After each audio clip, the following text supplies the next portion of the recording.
নমস্কার, কেমন আছেন আপনারা সবাই? আশা করছি আপনারা সকলে খুব ভালো আছেন এবং সুস্থ আছেন। আজ সোমবার, সকাল এখন 6টা বাজে। হ্যাঁ, আজকে ঘরটা একদমই অন্য মনে হচ্ছে, তাই তো? আজকে আছি বাবার বাড়ি। গতকাল রাত্রে এসেছিলাম। ওখানে যেমন এই কাজটা আমার সব শেষে করতে হতো, মানে শ্বশুরবাড়িতে বিছানা তোলাটা আমার সব শেষে করতে হতো, কিন্তু এখানে কিন্তু সকাল সকালই করে নিয়েছি। যেহেতু এটা ঠাকুর ঘর, তো বিছানাপত্র তুলে নিয়ে তারপরে ঘরটা একদম মুছে দিয়েছি। মা একটু পরে পুজো করবে, তো এই দেখুন ঘরটাও মুছে নিচ্ছি। বাসি ঘরে তো আর পুজো করা যায় না, আর বাসি ঘর থাকলেও বিছানাটাও যদি পড়ে থাকে দেখতে বা খুব ভালো লাগে না। সেই কারণে বিছানা তুলে একেবারে ঘরটা পরিষ্কার করে নিয়েছি। তারপরে আমিও বাসি কাপড় জামা ছেড়ে নিয়েছি, আর মা এদিকে দেখুন ভাত বসিয়ে দিয়েছে, আর আমাকে বলে গিয়েছিল যে এই তিল আর পোস্তটা বেটে দিতে। এই তিল পোস্ত দিয়ে হবে আজকে বড়া। তিল পোস্ত বড়া খেতে কিন্তু আমার ভীষণ ভালো লাগে, আর গরম ভাতে তো এর জুড়ি মেলা ভার। তো এতে বেশ একটু ঝাল ঝাল করে কাঁচা লঙ্কা আর একটু পেঁয়াজ দিতে হবে।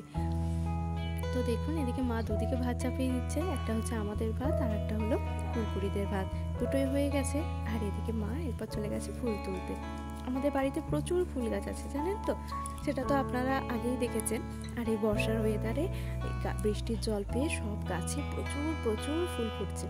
মা তো ফুল তুলে আলা হয়ে যাচ্ছে। ওই যে বলছিলাম, ফুল তোলাটাও কিন্তু একটা নেশার মতন। সত্যিই তাই, নেশা কত রকমের হয়, তাই না? কিন্তু কত নেশা আবার ভালোও হয়। নেশা মানেই যে খারাপ তাও কিন্তু নয়, এগুলো হলো একটা ভালো নেশা। মা কিন্তু ওই সারা গাছে যতগুলো ফুল হাতের নাগালে পাবে সবই কিন্তু মা তুলে নেবে। কিন্তু এই বর্ষাকালে একটা কি ভয় জানেন তো, গাছে প্রচুর বোলতার চাক হয়, আর দেখা যায় না তো, সবসময় খেয়াল করাও হয় না, আর ওই বোলতা এসে কামড়িয়ে দেয়। এরকম কামড় মা কতবার যে খেয়ে দেয় তার তো কোনো ঠিক নেই। এই ধরুন না, ঘরের মধ্যেই আছে 2 রকমের জবা। থুড়ি 2 রকম বলবো কেন, 3 রকম, লাল আর সাদা জবা। আর ওই সাদা জবার গাছে কিন্তু গোলাপি জবাও ফোটে। যদিও তারপরে আছে অপরাজিতা, রঙ্গন ফুলের গাছ, বেলি ফুলের গাছ, আর আছে শিউলি গাছ। শিউলি গাছটা তো কেটে দিয়েছে, কারণ মা বললো আগের দিনই শিউলি গাছের 2টো পাতাতে নাকি শুঁয়োপোকা দেখেছে, আর এই শুঁয়োপোকা হওয়া মানেই গাছ থেকে তো আমাদের গায়েও চলে আসবে।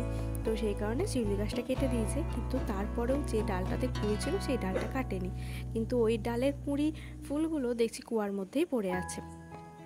চলুন, মা চলে গেছে বাইরে, আমিও যাই, আপনাদের দেখাই বাইরে কত রকমের ফুল আছে। বাইরে তো আছে কলকে ফুল, আর যেটা আছে 3 রঙের। এই দেখুন, লাল, সাদা, আর আছে একটা হলুদ রঙের। তার সাথে সাথে সেই যে ছোট্ট ধুতুরা ফুল গাছটা বসিয়েছিলাম, সেটা তো এখন এই বর্ষাতে ফুলে ফেঁপে উঠেছে। এত বড় হয়ে গেছে গাছটা, মা বলছে প্রত্যেক দিন নাকি একটা করে ধুতুরা ফুল ফোটে, কিন্তু আজকে আর ফোটেনি। আর এই যে সন্ধ্যামালতী গাছটা, এইটা রঙটা দেখুন অসম্ভব সুন্দর, লাল, সাদা, লাল মানে রানী কালার, সাদা আর হলুদটা তো দেখা যায় সচরাচর, কিন্তু এই রঙটা দেখা যায় না। এটা কিন্তু বেশ সুন্দর। চলুন দেখি মা কত ফুল তুলেছে, দেখেছেন? এই যে গাছে এত ফুল আছে, মা কিন্তু সব ফুলই প্রায় তুলে নেবে। আর এখন তো মায়ের ঠাকুরের আসনটাও বেশ সুন্দর বড় মতন হয়েছে, মা তাই মন ভরে কিন্তু ঠাকুরকে সাজিয়েও দেয়। মায়ের নাকি বিয়ের পর এসে এই গাছপালাগুলো মা সব লাগিয়েছে, মানে গাছগুলো বাপি এনে দিত। মায়ের যেহেতু গাছ লাগানোর খুব নেশা ছিল, বাপি গাছ এনে দিত, আর মা এই গাছগুলোকে পুঁতেছিল। এই বাইরেও একটা শিউলি গাছ আছে, সেই শিউলি গাছটার ফুলগুলো এখন ছোট হয়ে গেছে, সেটাও নাকি মাই এসে বসিয়েছিল। তাহলে গাছটার বয়স কত ভাবুন তো। বৃষ্টির জলে দেখুন গাছ ঘাসের ওপর যেন মনে হচ্ছে কে যেন মুক্তো ছড়িয়ে রেখে গেছে। মুক্তো, হিরে, যাই বলুন না কেন। আর এই বর্ষাকালই তো গাছ বসানোর প্রকৃত সময়, তাই মা একটা চাপ টগর ফুলের গাছ, মানে এক পাটি চাপ টগর ফুলের গাছ আর একটা জবা গাছের ডাল পুঁতে দিয়েছে এই বাইরের খানটাতে। মা বলছে টগর গাছটারই এখন অভাব আছে, আগে যদিও টগর গাছ ছিল, কিন্তু এখন বলছে এখন তো আর মরে গেছে, সেই কারণে মা একটা বসিয়ে দিয়েছে। তো দেখা যাক ফুল হবে যখন। আর এই টগর ফুল না প্রচুর হয়, আর এত সুন্দর দেখতে লাগে, দেখেছেন? মায়ের কত সুন্দর একদম রঙিন করে জায়গাটা সাজিয়ে ফেলেছে। এই লক্ষ্মী মূর্তিটা মা পুজো দেয়, প্রত্যেক দিনই ফুল জল দেয়, কিন্তু এখনো ঘটের সামনে প্রতিষ্ঠা করেনি, মানে ওই ঘট বসিয়ে লক্ষ্মী পুজো এখনো করেনি। মা বলেছে কোজাগরী লক্ষ্মী পুজোর সময় এই কাজটা করবে। জানেন তো, কুম্ভর না খুব শরীর খারাপ। ওই যে কুম্ভর সময় ও হয়েছিল, সেই কারণে ওর নাম রাখা হয়েছে কুম্ভ। কিন্তু আমাদের মানুষদের এত এত ওষুধ আবিষ্কার হয়েছে, পশুদেরও আছে, কিন্তু কেন জানি না ডাক্তার এত এত ডাক্তার দেখানোর পরও ওর এই পক্সটা না একদমই ভালো হচ্ছে না, আর ওই জায়গাগুলো ফুলে ফুলে পুঁজ হয়ে পড়ে যাচ্ছে, মানে ওই জায়গার মাংসপিণ্ড পর্যন্ত পড়ে যাচ্ছে। তো পোকাও হয়ে গিয়েছিল। তো ডাক্তার এসেছে, ডাক্তার বলেছে প্রত্যেকদিন ড্রেসিং করতে। তো বাপি এই ড্রেসিংটা করছে। দেখুন ওর না ভীষণ কষ্ট হচ্ছে, কিন্তু এই ড্রেসিং করে দেওয়াতে ভেতরের পোকা পুঁজ সব বের করাতে এখন তবুই একটু ভালো আছে, এখন তবু একটু খাওয়া দাওয়া করছে। সকাল থেকেই তো আকাশের মুখ ভার, কিন্তু এখন তো বেশ অনেকটাই সকাল 7টা মতন বাজে। তো সেই কারণেই দেখলাম যে জামা কাপড় যা কাচাকুচি করা আছে সেগুলো সব ছাদের মধ্যেই দিয়ে চলে আসি।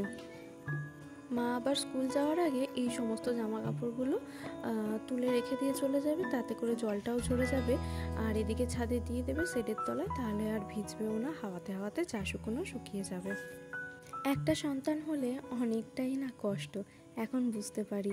আমি এই যে টুকটুক করে এই ছোট ছোট কাজগুলো করে দিচ্ছি, এতে না মায়ের খুব সুবিধা হচ্ছে, জানেন তো। কিন্তু যখন আমি থাকবো না, আমি বাড়ি চলে যাব, তখন আবার মাকে এই সমস্ত কাজ কিন্তু নিজেকেই করতে হবে। খুব কষ্ট হয় তখন এই কথাটা ভেবেই। শুধু মনে হয় যদি একটা ছেলের মাও একটা মেয়ের মায়ের এই কষ্টটা বুঝতে পারতো, তাহলে কি ভালো হতো, তাই না? কিন্তু কি আর করব, সমাজ পরিস্থিতি, এটা কিন্তু আমরাই বদলাতে পারি, কিন্তু জানি না কবে বদলাতে পারবো। সকালবেলায় এই ওয়েদারটা খুব সুন্দর লাগছিল, সেই কারণে একটু ছাদেই ঘোরাঘুরি করছিলাম, পায়চারি করছিলাম। তো আমি আছি দেখে অনা তো চলে এসেছে ছাদে, ও একটু আমার সাথে ঘোরাঘুরি করে নিল। এই বর্ষাকালটা এসে মনে হচ্ছে ছাদে এই সেটটা করে কী যে উপকার হয়েছে জামা কাপড় শুকোনোর জন্য। কারণ এই বর্ষাকালে জামা কাপড় যে কোথায় মেলবো আর কোথায় মেলবো না, আর ভিজে সবসময় সব করে কেমন একটা গন্ধও ছাড়ে। কিন্তু এখন আর এই অসুবিধাটা আমার মাকে ফেস করতে হচ্ছে না। সেই কখন আপনাদের দেখিয়েছি বলুন তো, যে কুম্ভকে বাপি ড্রেসিং করছে, এই গোটা গায়ের যত বক্স আছে সব কিছু ড্রেসিং করতে করতে এখন প্রায় আধ ঘন্টা মতন হয়ে গেছে। বাপিরও কষ্ট হচ্ছে এতক্ষণ ধরে বসে করতে, কারণ বাপির শরীরও ভালো নেই, আবার কুম্ভকেও একটু ভালো রাখার জন্য করতে তো হচ্ছে। তো চলুন এবারে ছাদে অনেকক্ষণ ঘোরাঘুরি করে নিয়েছি, এবার যাই নিচের দিকে। ও বাড়ি বা এ বাড়ি আমি যেখানেই থাকি না কেন, ওই সকালবেলা উঠে দাঁত মেজে চা খাওয়াটা আমার হয় না। আগে সকালে উঠে মুখটা ধুয়ে নিয়ে বাসি কাপড় জামা ছেড়ে আগে বাসি কাজ যা থাকে ঘর টর গুছানো মোছামুছি করে নিই। আর ওখানে থাকলে তো সকালবেলা রান্নাও চাপিয়ে দিই, এখানে তো আর রান্নার হেডেকটা আমায় নিতে হচ্ছে না, ওটা মাই করে নিয়েছে। শুধু ছোট ছোট কিছু কাজ বলেছিল সেগুলো আমি করে দিয়েছি। আর তারপরে এই এখন প্রায় 7:45 মতন বাজে, এখন আমি খাবো একটু চা। আর এই যে গ্যাস সিলিন্ডারটা দেখছেন, এটা মাছ কিনেছে কেবলমাত্র চায়ের জন্য। ওই বাপি চা খাওয়াতে তো অনেকটা দেরি হয়ে যায়, তো এটা একদম সাইড করে রেখে দিয়েছে, বাপির যখন ইচ্ছা হবে বাপি চা করে খেয়ে নেবে, অসুবিধা হবে না। আমার যেমন ওখানে প্রচণ্ড অসুবিধা হয় যে রান্না করার মাঝে আমাকে 1000বার চা করতে হয়, তো আমিও ভাবছি ওখানেও একটা এরকম গ্যাস সিলিন্ডার কিনে রেখে দেবো। আর শ্বশুরমশাইয়ের যখন চা খেতে ইচ্ছা হবে, উনি তো নিজেই চা করে খেয়ে নেন, তো উনি নিজেই চা করে খেয়ে নেবেন। এখন মাকে বসে পড়েছি একটু হেল্প করার জন্য, মাকে একটু সবজিপাতি কেটে দেবো। মা এদিকে রান্না বসিয়ে দিয়েছে, আর মা বলেছে আজকে আলু দিয়ে পেঁপে দিয়ে ঝোল করবে। আর আমাদের এই গাছের পেঁপেটা এত মিষ্টি, সত্যি বলছি, পেঁপেটাকে ভাতে লঙ্কা দিয়ে একটু ঘি দিয়ে মেখে খেতেও খুব ভালো লাগে। তাই কারণে চলুন মা পেঁপে পাড়ছে দেখে আসি। দেখেছেন পেঁপেগুলো কেমন চাপ চাপ হয়েছে, একটা দুটো পেরে না নিলেও পেঁপেগুলো না ঠিকঠাক বাড়তে পারছে না। পেঁপে পাড়ার পর ও মা পেঁপে তো খুঁজে পায় না, দেখি পেঁপেটা গাছের মধ্যে ঢুকে গেছে, আর মানে পড়ে গেছে, বর্ষাকাল তো গাছগুলো বেশ ঝাপড়ে গেছে। আর মা একটা পেঁপে পাড়তে গিয়েছিল, আর দেখুন একদম দুটো পেঁপে কেমন জোড়াই হয়ে পড়ে গেছে। তো মাকে জিজ্ঞাসা করছিলাম যে কোন পেঁপেটা কাটবো, মা বললো যেটা হোক সেটাই কেটে ফেল, কারণ দুটোই সাইজ প্রায় সমান। তো দেখুন পেঁপের ভেতরে না মানে আঁতিটা খুবই কম, বীজ অংশটা খুবই কম, একদম পুরো সলিড পুরো। আর এটা না বেশ সুন্দর। তো পেঁপে দিয়ে ঝোল হবে বলে মা বলে দিল যে পেঁপেটা যেন লম্বা লম্বা করে ওই আলুর মতনই কাটি।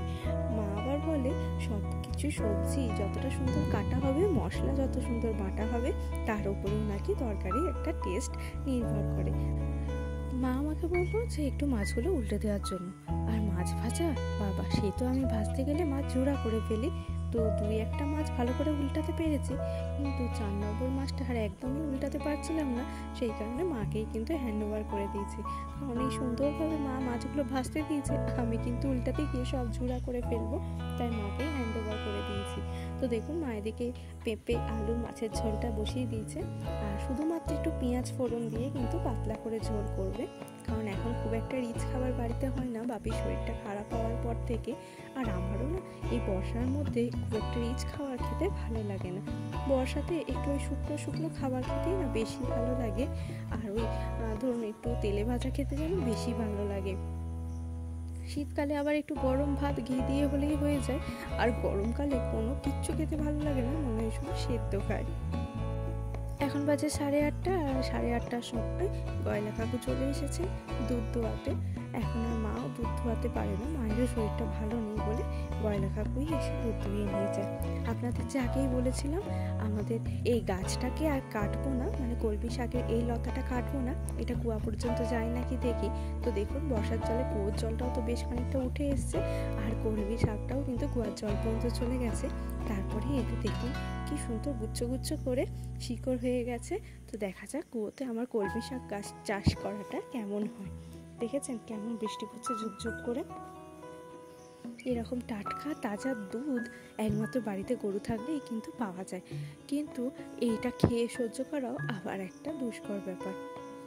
তাই নিজেদের বাড়ির জন্য ওই চা খাওয়ার মতন একটু রেখে মা সবটাই কিন্তু গয়লা কাকুকে দিয়ে দেয়। কারণ এত দুধ জাল দেওয়া, আবার এই বর্ষা যতই হোক গরম তো আর কমছে না, গরমে দুধ কেটেও যাচ্ছে, আর সেই কড়াই মাজা একটা বিরাট একটা চাপের কাজ। সেই কারণে মা অনেকটা হেডেক কমিয়ে দিয়েছে, আর গয়লা কাকুই দুধ নিয়ে চলে যায়। আমার তো চা খাওয়া অনেকক্ষণ আগে হয়ে গেল, মা আর বাপি এই মাত্র চা খেলো।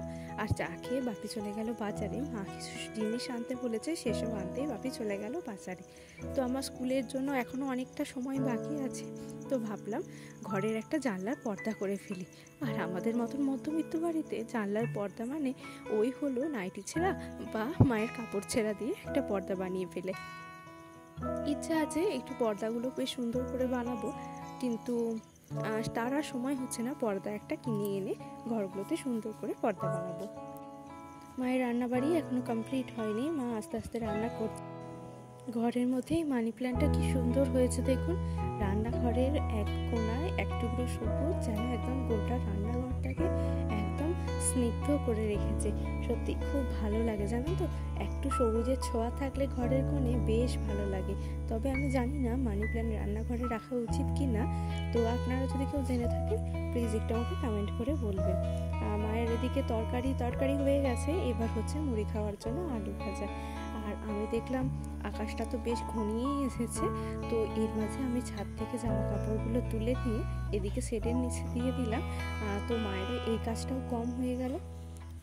আকাশ দেখুন ওই যে কালো মেঘটা দাঁড়িয়ে গেছে, এটাতেই না একটু পরে ঝুপঝুপ করে বৃষ্টি নেমে যাবে। আর মোটামুটি যা জামা কাপড় শুকিয়েছিল সেগুলো নিচে নিয়ে চলে গেলাম। তারপরে আবার কি রেডি হয়ে গেলাম। মা আমাকে এদিকে টিফিনটা রেডি করে দিয়েছে। টিফিনে মা দিয়েছে মুড়ি সন্দেশ।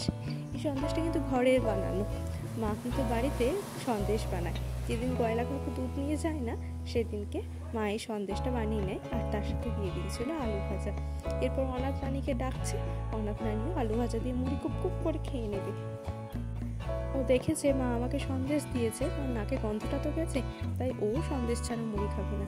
তাই দেখুন মা খুব একটুখানি সন্দেশ দিয়ে গেছে, এরপর কিন্তু মুড়ির বাটিতে মুখটি দেবে, নইলে কিন্তু মুড়ির বাটিতে ও আর মুখটি দিত না। চলুন এবার আমি স্নানটা সেরে ফেলি, আর দেখা হচ্ছে তারপর স্নান করে আসার পর। আমার এদিকে স্নান হয়ে গেছে, খাওয়া দাওয়া এখনো হয়নি। এরপর আমি খেয়ে নেব মানে কি মা আমাকে খাইয়ে দেবে, সেটাই বলতে চাচ্ছিলাম, কথাটা আটকে গেল। মায়ের হাতে মেখে দেওয়া ভাতের স্বাদ যে কতটা, সেটা না সত্যি কথা বলতে এই বিয়ের পরেই বুঝতে পেরেছি। যখন আলেকালে এসে মায়ের হাতের ভাতটা খায় তখন কিন্তু তার স্বাদ যেন বলে বোঝাতে পারি না, সে যেন এক অমৃত। তো মা আমাকে মুখের মধ্যে ঠুসে ঠুসে ভাত দিয়ে দিচ্ছিলো, কারণ এই সকালবেলা ভাত খেতে আমার একদমই ভালো লাগে না। আর আমার খাওয়া হওয়া মানে আমাকে অনাথকে কিছু একটা দিতেই হবে, তাই আমি অনাথকে একটু মাছ দিয়ে দিলাম, কারণ ও জানে দিদি খাওয়ার পর দিদি আমাকে কিছু না কিছু ঠিক একটুও দেবে। আর যেদিন ভুলে যায় ও কিন্তু নিজে নিজেই চলে আসে। তো চলুন, ঘড়ির কাঁটায় এখন 10টা বেজে গেছে, আমিও বেরিয়ে পড়ি। তাহলে আজকের ব্লগটা এখানেই শেষ করছি। সবাই ভালো থাকবেন, সুস্থ থাকবেন, টাটা।